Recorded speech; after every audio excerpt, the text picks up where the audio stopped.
Yes, I have. The first thing I wanted to say on a funny note is yes, I have been in men's bathrooms many times.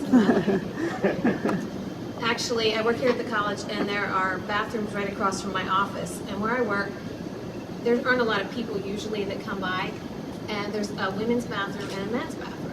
And during graduation weekend, there are always a lot of people that come up to the third floor of Words looking for a bathroom. And so I am one of the people who always says, feel free to use the men's room, because there's never any men that are using it. So I had the privilege of attending Jeff's concert about a month ago. This obviously was a concert that he gave in honor of Fred. And I knew going to the concert that it was going to be wonderful. There was no doubt in my mind. I mean, I had heard Jeff play, and no doubts about that. I couldn't help it but be reminded of the amazing amount of talent within their family. And just sitting there, I was overwhelmed thinking how wonderful that was for them to see him perform like that, and how far he's come, and Mark too. I have been blessed to know all four of you over the years. What I didn't anticipate from attending the concert was the emotional and nostalgic journey that would commence when it ended. Jeff mentioned when he gave his concert that the chapel still smelled the same way. You all know exactly what he's talking about. It just melted my heart when he said that. That evening was when it really hit me that Fred is leaving, and that this is at the end of another era in the choir's strong history. You can ask my husband. I came home and I wasn't even talking. I would just sit there. I was like, don't talk to me. Just don't talk to me. As I mentioned yesterday in the choir rehearsal and earlier, I am the Assistant Director of Counseling Services here at Lycoming College. I help students every day with problems. I help them find meaning in their lives and cope with various kinds of losses on a daily basis.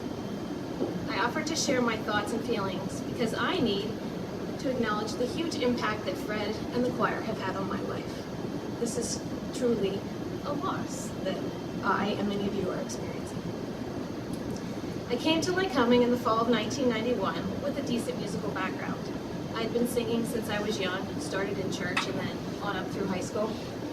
I was from a very small town about 25 miles away from here and had barely traveled outside of Pennsylvania.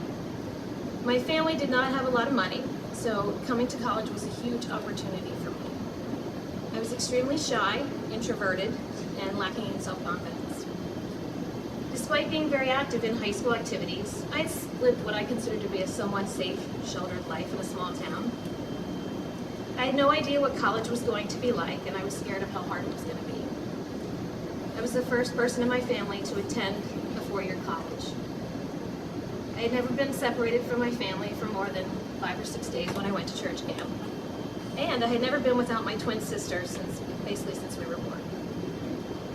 We did not have cell phones, email, Skype, or any of the technological advances that students today take for granted on a daily basis. The only phone was in my room, and I really hated to make calls because I was going to have to pay for them. Fred was on sabbatical the year before I started, so I didn't meet him until actually our first choir rehearsal. Walking into that first rehearsal, I had no idea what I was getting myself into. I had no idea about the opportunities and the relationships that my choir experience would afford me. The only thing I did know was there were a lot of really good, intimidating soprano ones. In November, I learned about tour choir auditions.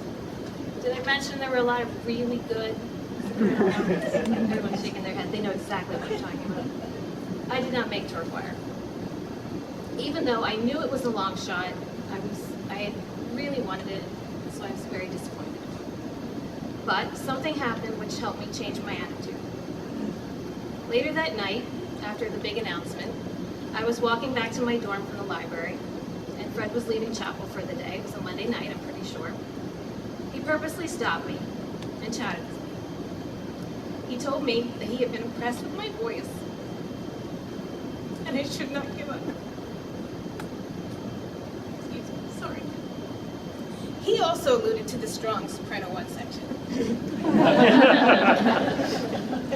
That is when our relationship began, And Fred, I can't tell you what a difference that one little conversation made for me. I took Fred's advice that I didn't give up. I took voice lessons, and I tried really hard. I made tour choir my sophomore, junior, and senior years. My senior year, I was chosen to be publicity manager for the tour choir. However, the tour manager was not able to fulfill his responsibilities. He ended up, he was going to graduate early, so we were without a tour manager. And I think I recall having a conversation with Fred about whether or not I would be interested in that position. Ultimately, Doug Hartzell and I convinced Fred that we should be co-tour managers, and I think we were the first two people who actually did that, and it worked out great. I also have to add, kind of ironic, that December, right before Christmas, I had gotten a phone call, I don't know if it was from the registrar's office or from who, saying that I had technically earned enough credits to graduate, and I could graduate as of then. The first thing that came to my mind was, I can't graduate, I need to go on tour. Oh my gosh, you know, we've been working for this. I called Fred, I think. I ultimately ended up talking with T. Piper, and we worked it out so that I didn't have to graduate early. And I was very grateful. I cannot imagine what my life would have been like without these opportunities.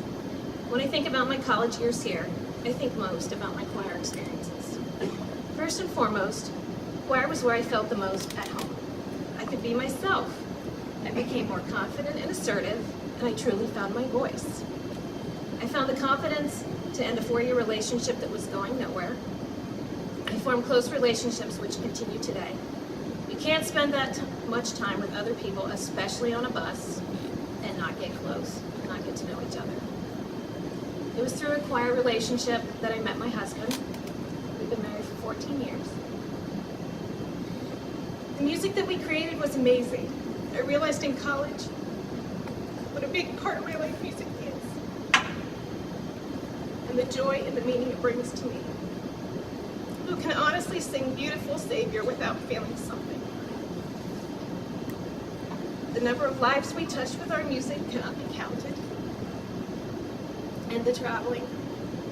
I believe being able to travel with the tour choir had the biggest impact on me. We traveled to Europe in May of 1994. We visited Germany, Poland, and what was the Czech Republic at the time. I worked so hard that year so I could go on the overseas tour.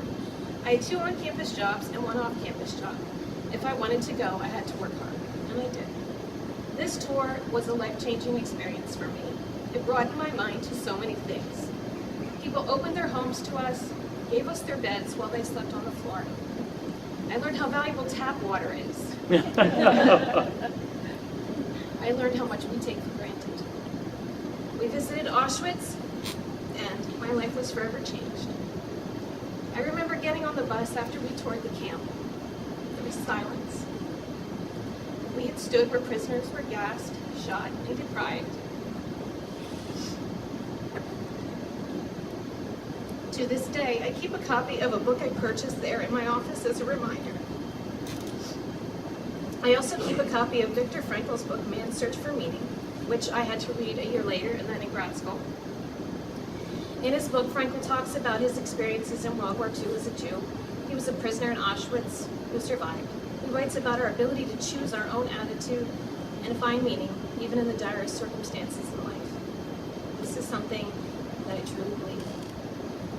Fred, I thank you from the bottom of my heart for all those experiences and all of your encouragement over the years. I have no idea what my life would be like without them.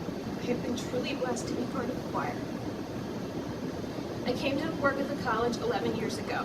These 11 years have helped me see even more the impact Fred has on students. Plus, I get to work with him on a professional basis. One thing that's been interesting working here is that often I will ask students, or they'll tell me, I find out if they're in the choir or not.